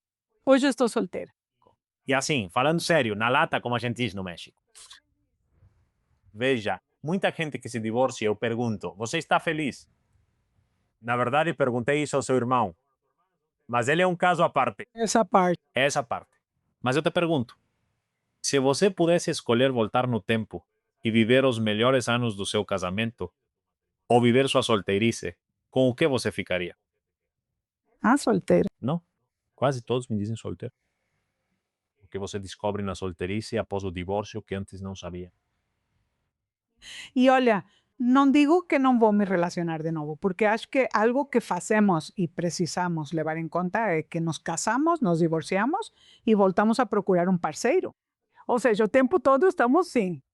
Definitivamente precisamos de amor, é o alimento da vida. Olha, estou feliz porque agora já sei o que é estar casada. Foram experiências interessantes, houve coisas muito boas em cada uma delas. Mas agora que estou sozinha, faço o que quero. Estou envolvida em muitas atividades. Estou muito bem com meus filhos. Estou me conhecendo de outra maneira. Eu vejo essa etapa como uma fase de autoconhecimento. Estou começando a viajar sozinha, quero saber do que se trata. Tenho que te lembrar que sou baby boomer. Sim. Sim, me casei aos 19 anos, além da responsabilidade. É? Completados. Eu nem sabia o que fazer e depois de 3 meses já estava casada. Eu tive uma grande necessidade de trabalhar para me sustentar financeiramente. Então, isso me privou de muitas coisas. E agora eu tenho estabilidade financeira, tenho a liberdade. Tenho muitas coisas que não tive lá naquela época. E estou aproveitando muito. Agora, se aparecer alguém no meu caminho para continuar aproveitando, acho que agora tenho um tipo de apego mais maduro.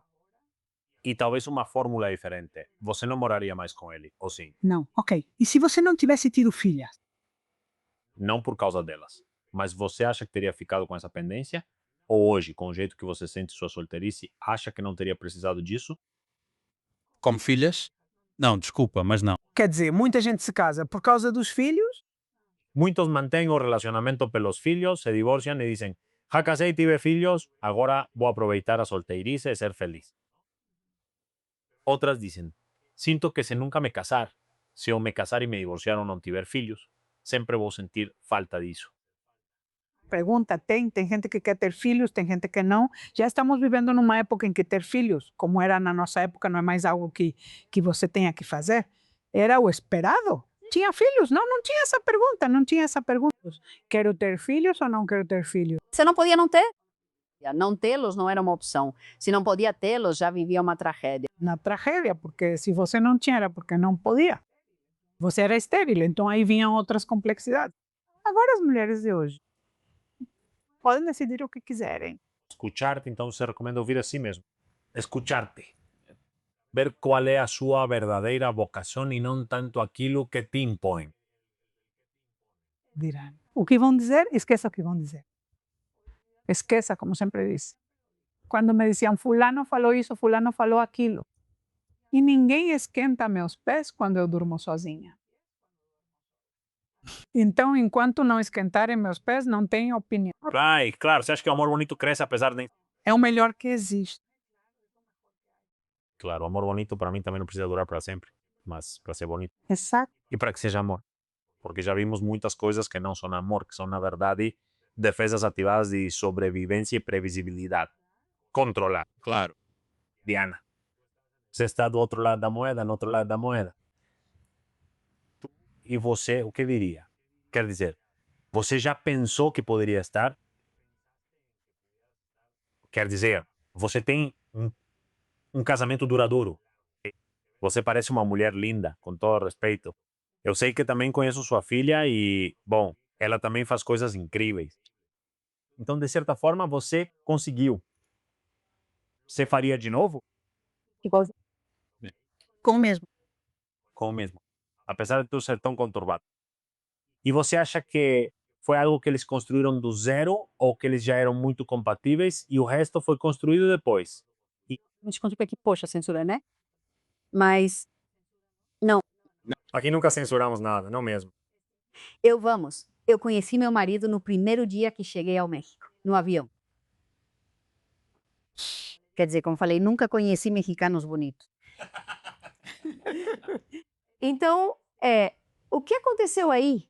Que claro que com 3 meses já estávamos morando juntos.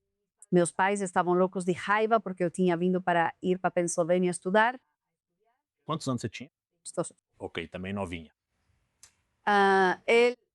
Ele foi em Acapulco, então, sendo um menino da cidade do México, era assim como minha mãe me dizia. Minha mãe tinha uma visão incrível. Ela dizia: esse menino só quer brincar com você. Rapazes da cidade do México não se casam com estrangeiras que chegam em Acapulco. Mas, enfim, conseguimos evitar todos esses bloqueios. E acabamos morando juntos, acabamos nos casando depois de 2 anos. E, qual é a sua pergunta? Se você conseguiu construir isso, se foi algo que simplesmente aconteceu, porque pelo visto sim aconteceu, foi algo muito rápido. Mas não posso te dizer que foi assim, tipo uma loucura psicótica de paixão. Não, mas você sentia compatibilidade, por exemplo, na conversa, nas risadas, no humor, apesar de ser de outro país? Ou você sentia que tinham que forçar essa parte? Não, essa parte nunca forçamos, acho. Não sei. Olha, assim como vocês acabaram de falar que na vida há várias etapas em que a gente casa, se divorcia, volta a namorar, não sei. No casamento acontece a mesma coisa. Só que vocês ficam juntos. Você faz um loop, né? Você faz um círculo que é o círculo do namoro, o círculo dos filhos, é o círculo de fazer um negócio crescer, é o círculo de você estudando, né? Então, o que vai acontecendo? Que isso por si só se tornam relações diferentes da anterior e diferentes da que vem depois. Então, sim, é um relacionamento de 45 anos, mas um relacionamento onde muitas coisas aconteceram. Muitas vezes, coisas muito graves. Mas algo, e eu acho que quando você faz esse algo dessa sincronização, conseguimos ir resgatando mesmo nos momentos mais difíceis. Mas há o compromisso sobre o qual não falo mais. Com ele, eu vou ficar. Claro, mas isso já passou. Ou ele também houve uma fase muito, eu diria, já nem sabemos mais o que fazer. Isso acontece muito. Eu não. Ele sim. E eu acho que esse ato dele fez com que o relacionamento renascesse. E Qual foi o ato dele? o ato dele de dizer, acho que já chegamos ao fim do que esse relacionamento pode dar. Ok. Então, esse susto nos dois fez com que o relacionamento saísse desses maus hábitos. Ok, como tiveram que reagir de forma positiva e entrar numa crise muito forte. E renascer. Sim. Houve separação? Sim, um ano. Y. E o que você diria que foi o que fez com que vocês continuassem juntos?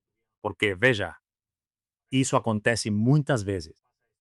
Separação, crise, já quero me divorciar e tudo isso. E pronto, vamos terminar. O que você disse além de eu te amo, como falou? Queria que você dissesse não, é que sim, nós podemos. Só estou dando exemplos para ver se fui claro na pergunta. Não, é que você sabe que a gente conversa muito, ri muito, conversa bastante. Que sim, havia algo que eles poderiam reconstruir. Olha, você precisa ter 5 características positivas para poder ficar.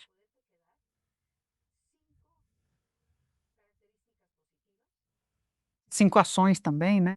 5 ações, 5 características positivas, tá? E uma negativa. Por uma. Ok. 5 para cada negativo. Exato. Como isso aparece no dia a dia? Olha, o que acontece é que você tem uma história, sabe quem é o outro, sabe quais valores ele traz para a mesa. E é isso que você vai contando. Você também sabe o que ele traz, que a gente falou no começo, quais são os elementos que ele traz para a mesa que você não gosta nem um pouco. Aqueles 69%, né? Do que não vai mudar, isso também faz parte do que você precisa visualizar. E não ficar nessa onipotência ou nessa minha prepotência de dizer, você tem que mudar por mim. Você precisa mudar tudo de ruim que você traz por mim. Isso não vai acontecer com você. Nem fale do outro. Como diz Shakira, para falar de dois, comece por si mesmo. Sim. Então aqui sim, vamos falar de mim em relação a você. E eu acho que conseguimos fazer isso muito bem. Ok. Conseguimos fazer. Eu gosto. Então você recomenda, quer dizer, sabemos que você ainda é a favor do amor, mas você poderia dizer que ainda é a favor do casamento? Claro. Casamento? Claro, eu acho que existem casamentos que funcionam muito bem. Eu acho que existem relacionamentos que podem eh, resolver suas crises e gerar mais crescimento. Eu não acho que existam absolutismos. Não posso dizer, estar solteira é o melhor, estar casada é o melhor, estar divorciada é o melhor. Eu acho que cada um tem que decidir como se sente melhor consigo mesma. Além disso, o que você quer aos 20 é diferente do que você quer aos 60? Isso pode ocorrer no casamento. Por exemplo, você ama seu parceiro, mas não quer mais estar casado. E tudo bem? Claro, tudo bem. Claro, é um ato maior de amor. Vivemos só uma vez na vida. Isso já acabou. Como é que parece? O maior ato de amor é poder ir embora quando ainda há algo de valor. Que você sabe que não vai prosperar. Não vai funcionar. Não vai funcionar. Mas o último ato de amor é dizer, um de nós dois tem que manter a razão e dizer, isso não está funcionando. Porque esse ato vai fazer com que haja uma continuidade na sua relação de amizade, como pais dos mesmos filhos, como sócios do mesmo negócio, não é?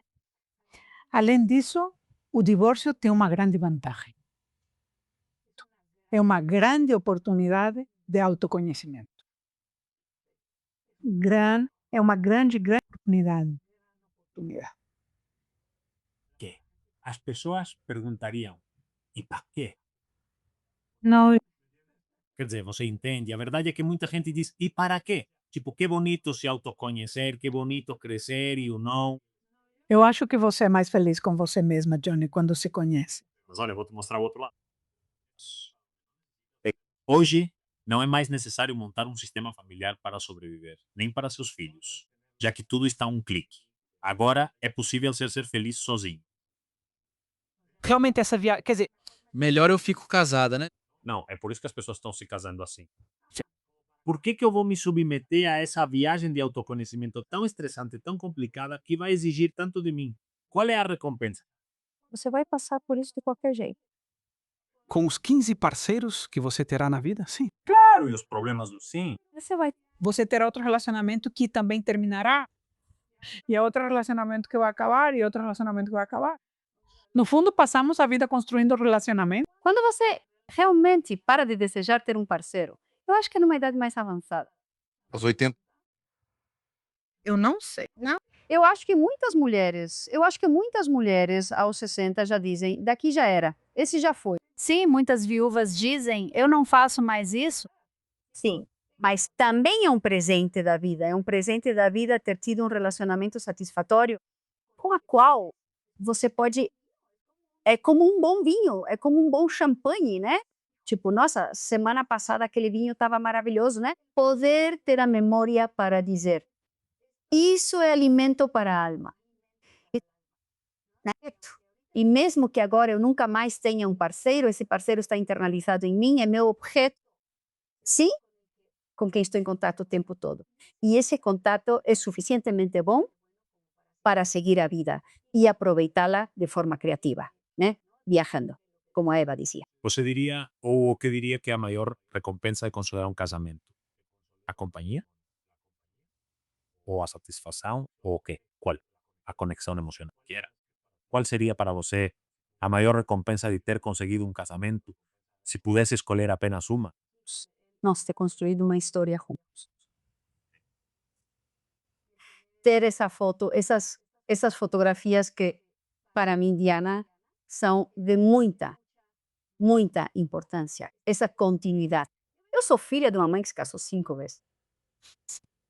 Sim, ela era uma mulher bastante, sim, muito polêmica no amor. Então, para mim, essa história de continuidade era importante. E acho que percebi isso desde muito jovem, porque sofri muito, tantas coisas nos casamentos dela. Que de certa forma você quis romper com isso. Claro. Inconscientemente, sim, como a gente falava, sim, e pode ser, né? Ou alguém de fora poderia me dizer, olha, bem, na verdade você deveria ter feito isso, isso e isso. Mas isso é o que para mim é a complexidade. Se amanhã, né, bato na madeira, se eu estivesse numa ambulância, tivesse que pensar em qual seria o meu maior conquista seria, sim, o casamento que eu tive, os filhos e os bons amigos. O que você sente quando ouve isso? Quer dizer, isso te dá algum tipo de FOMO? Ou você diz não? Não, é como outra coisa. Porque vai ter muito mais pessoas na sua situação do que na da Diana nos ouvindo. Não porque uma seja melhor que a outra. Quando ela diz isso, eu me sinto orgulhosa dela. Eu a admiro. Porque eu acho que não é fácil. O caminho que ela escolheu para ir contra a história, para ir contra si mesma muitas vezes, para superar as crises, é admirável. Não é a pessoa certa para Sério? que eu perdi essa oportunidade. Não. Não, porque com o que eu escolhi não dava para ter isso que ela tem. Escolhi mal. E embora você tenha escolhido mal, não dava para construir? Não, com nenhum dos dois. Não, nenhuma possibilidade. Não. Não havia possibilidade. Não, eu teria ficado. Eu também tinha a ideia da Diana, de que era para a vida toda. Meus pais ficaram juntos até morrerem. 50 e tantos anos. Interessante que eles se cruzaram, né? E agora são amigas, quer dizer, e sócias. Somos amigas há mais de 30 anos, 35 anos ou mais. Uau, irmãs e família. Diana, e quando você ouve isso, eu viajo, vou sozinha e é uma novidade. Está com vontade? Vontade? Claro, me dá vontade. E daí? Claro, muitas vezes, né? Então, A gente faz. vamos para a Croácia. E a gente faz também. A gente faz também. A gente faz também. Mas enfim, uma coisa pela outra, né? Quer dizer, é um pouco isso, a escolha na vida é saber que quando você escolhe algo, perde algo do outro lado. Claro, implica renúncia. Sim. Atualmente ninguém quer abrir mão de nada. É que agora todo mundo, Johnny, quer gratificação imediata, tem que funcionar imediatamente, tem que me satisfazer, tem que funcionar e qualquer, desculpa, mas qualquer frustração e intolerância imediatamente vira daqui eu não fico mais. Sim, e justamente isso, para irmos caminhando para o final, tenho mais duas perguntinhas. Se alguém pensasse em casar hoje, qual seria a primeira coisa que essa pessoa precisa entender? Que vá à terapia de casal. Fale sobre dinheiro, filhos e família. Política, dinheiro. Política, dinheiro, eu disse. Dinheiro, filhos e família do cônjuge. E sexualidade, né? Sim, e sexualidade, isso. E comunicação. E não, quer dizer, é tudo. E não percam. É uma experiência. Não existem relacionamentos perfeitos. Precisamos entender isso. Vamos parar de idealizar. Alguns companheiros de vida são melhores que outros. Para sermos melhores que outros, precisamos nos conhecer e conseguir explicar ao outro quem somos, o que queremos. E com isso quero acrescentar algo muito importante aí, tá? Acabar com o tabu, Johnny, de que ir à terapia de casal é igual a término de relacionamento. Se você já entra numa terapia de casal com essa sensação, bom, e isso já é um lugar para dizer, se eu já penso assim, sabe? E se esse namoro não aguenta uma terapia de casal, bom.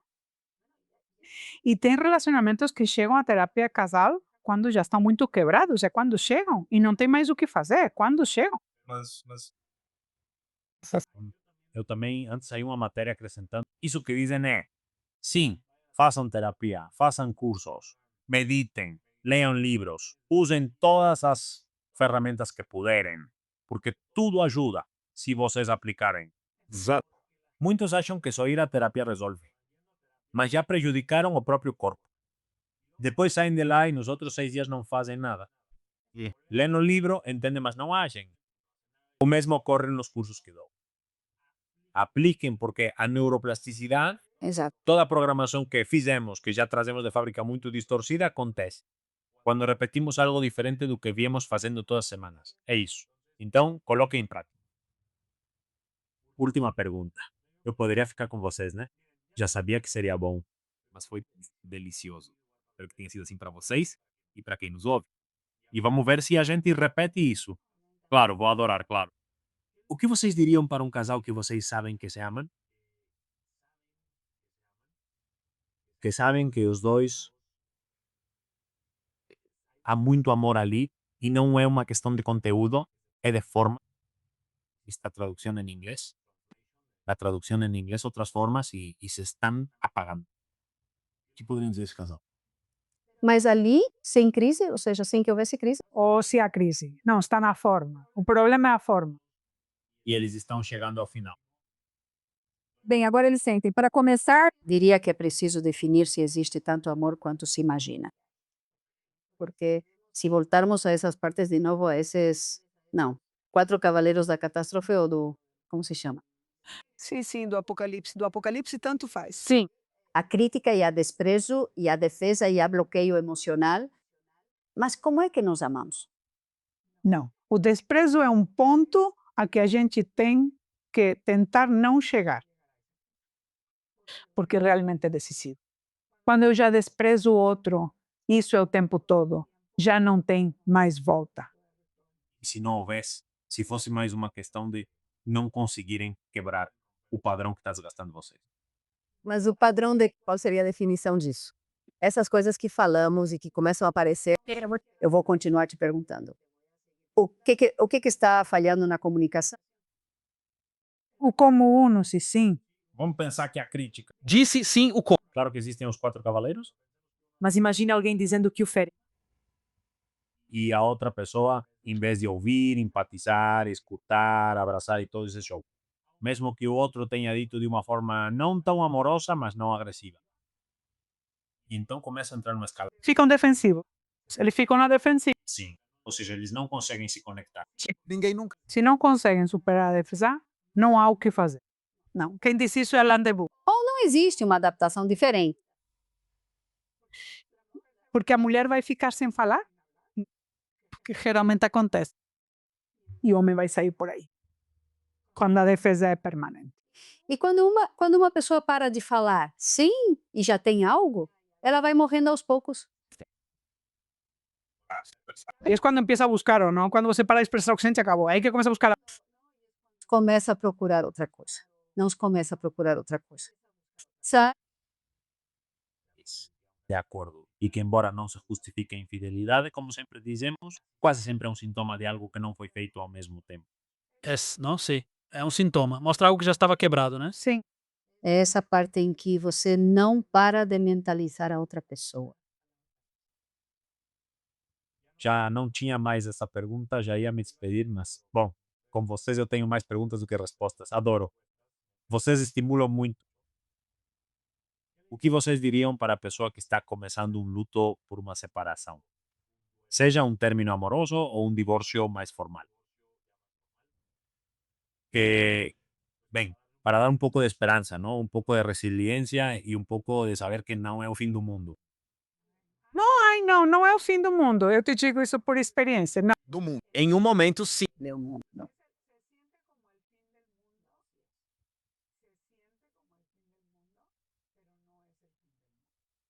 Quer dizer, há um luto terrível que tem a ver com muitas coisas.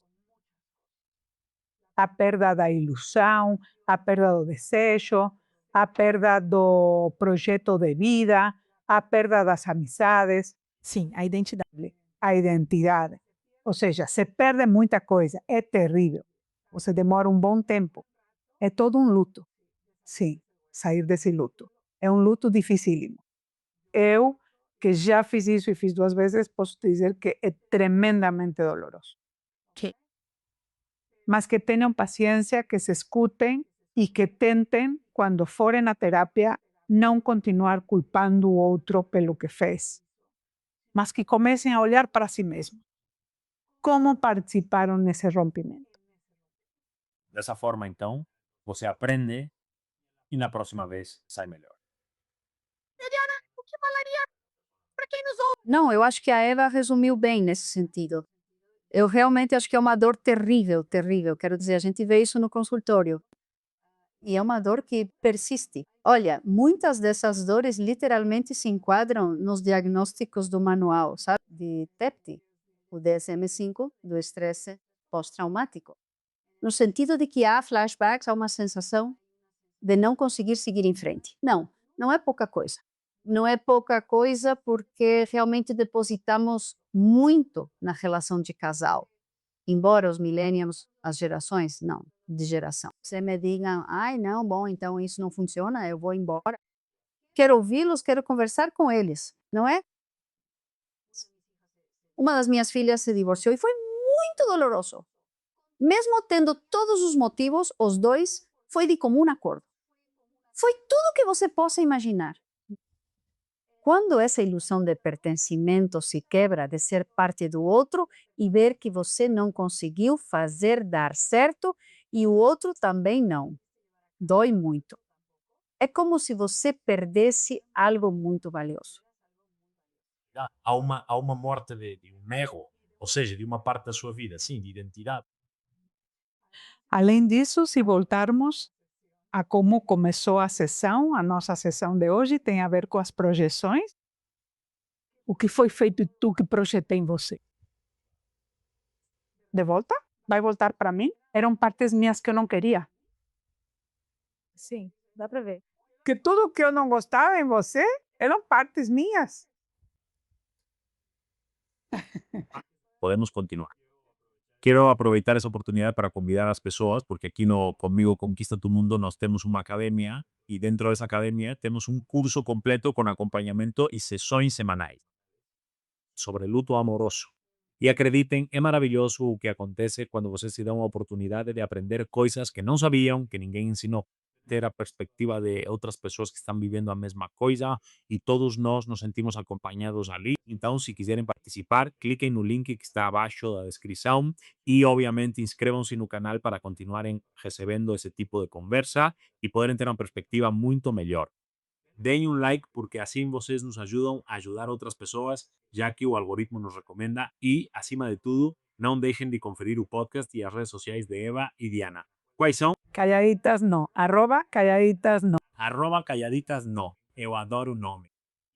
E essas são todas as redes sociais. Estamos em todo lugar. Podcast em YouTube. Perfeito. Sim, perfeito. Vamos convidar. Sim, já, mas você já está. Adoro. Não sei, diga mais. Muito obrigado, de verdade, por toda a sua contribuição, que é bastante. E é isso. Vamos aplaudir nossas convidadas no Season da França. Obrigado e até breve.